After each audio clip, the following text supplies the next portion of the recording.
Nichelle listed these resources, but I want to take the time to allow you to see them. First is the SBDM policy. So as she said, this is the 25-26, so there will be edits for the 26-27 year. It's important that you see and know what's in your school's SBDM policy. Many families want to know, well, what is the school's policy on this? What's the policy on that? And so this is the policy for bullying prevention. So we want to make sure that you are aware as an educator and that you're following whatever it is that your policy says. Bullying investigation procedures. Some schools, they have no clue. What should I do? How do I handle this? Some new counselors, some people that are new to the role of assistant principal. You've been given a task and you don't know. How do I actually investigate? This goes through the steps. Who do you talk to? Who talks to first? Who do do? What do you do for this? How do you go about that? Some of those coaching cards we showed you, those things are in here already. But this is the procedure. How do you go about the investigation itself? Again, new administrators. I know some of you are educators and you are moving or thinking about going into administration, or some of you are administrators and you're getting your ELA credit for this one, but follow-up steps for administration. So after the initial bullying event has taken place, have we done these things? Have we communicated with the family and documented it? Have we created an action plan if needed, whether it's changing the schedule or maybe, something on the bus, we need to do a transportation adjustment, move their seats. Do we make sure that that person has a solid relationship with a trusted or a safe adult? Making sure that they have somebody to talk to, someone they feel seen. We talked about being that safe adult, making sure they have somebody, checking in regularly with them. If they need to take a break, if they need a check-in, check-out system, whatever it is that's going to be the plan of action for that student. All the things that admins can do to follow up after the initial thing is here. Again, we always give plenty of resources. Creating a safety plan. Some people, what is a safety plan or action plan? What do I need to do? And so we walk you through that implementation. We collaborate with the school admin to help them go through these things. Again, some people are new to the job, and then sometimes we're so inundated with other things. It's like, what is that supposed to look like? And so we literally help you walk through the logistics of a student's day. From the beginning, transportation getting to school, to the end of the day when they're leaving with transportation. So going through each of these different areas. We have a template that we also use. It's available for anyone that may need it. So you can contact us if you need that. This is a no contact or a cease and desist. And we want to say big shout out to Barrett Traditional Middle School. We work with them and they helped us a many a time, but some things, and we want to make sure that they're aware that we always shout them out when we show this. But when students are having a lot of back and forth and you've gone over it, back and forth with who said this and who said that, this is a harassment no contact. And so this is where you kind of lay down the law and make sure each student that is a part of this knows this is what's going on. These are the things that are involved. So yes, we have freedom of speech and all those types of things, but we also want to make sure we're within the policies and procedures of our school. We're following our rules because yes, we have freedom of speech, but no, we can't disrespect other people. We have rights and responsibilities within JCPS. And so being able to go through all those different types of things and what they look like or sound like, and also referring it to the handbook. Okay. And so going through those things specifically with the students that are involved, letting them know if you violate this, there will be disciplinary action. And then also reinforcing who is that trusted adult, who is that safe adult. So if something does happen or something is said, then I can go to that person to let them know, and then they can help escalate it, or they can help me navigate through that. So the student would sign, and then the administration, whoever that person may be, would sign. So again, shout out to Amy Strite and the team over there at Barrett Traditional. Again, considerations, thinking about where would these kids be able to have opportunity to go back and forth with each other.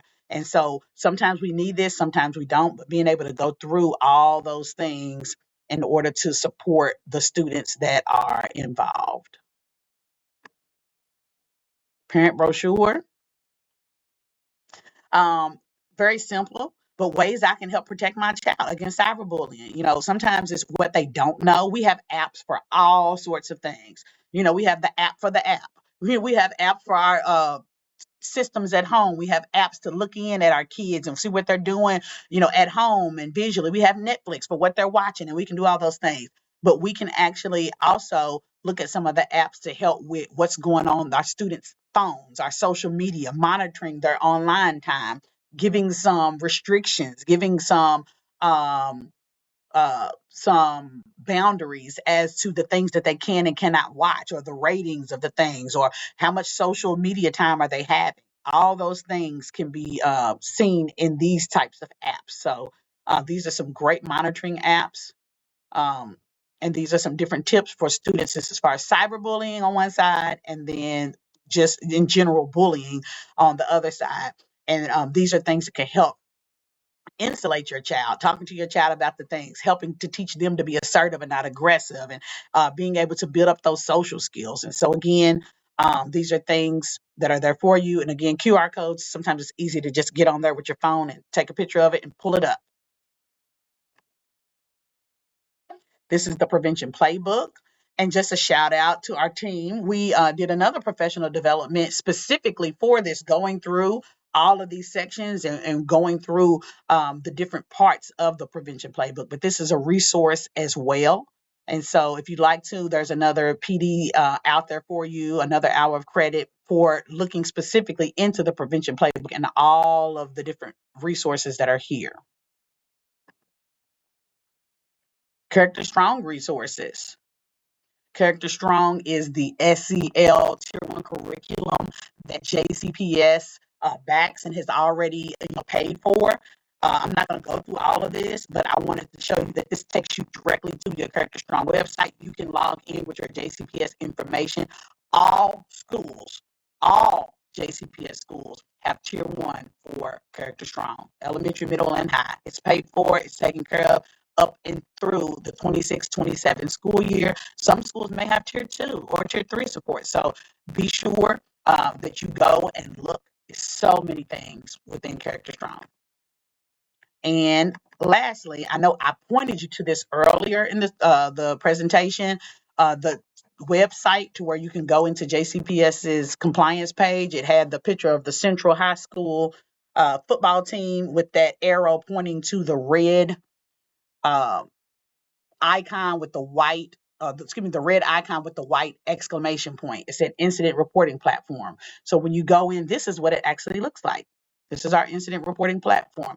As I said earlier, you can report all manner of things. We specifically in our department focus in, and we only receive the reports for bullying and or harassment. But this is how it goes.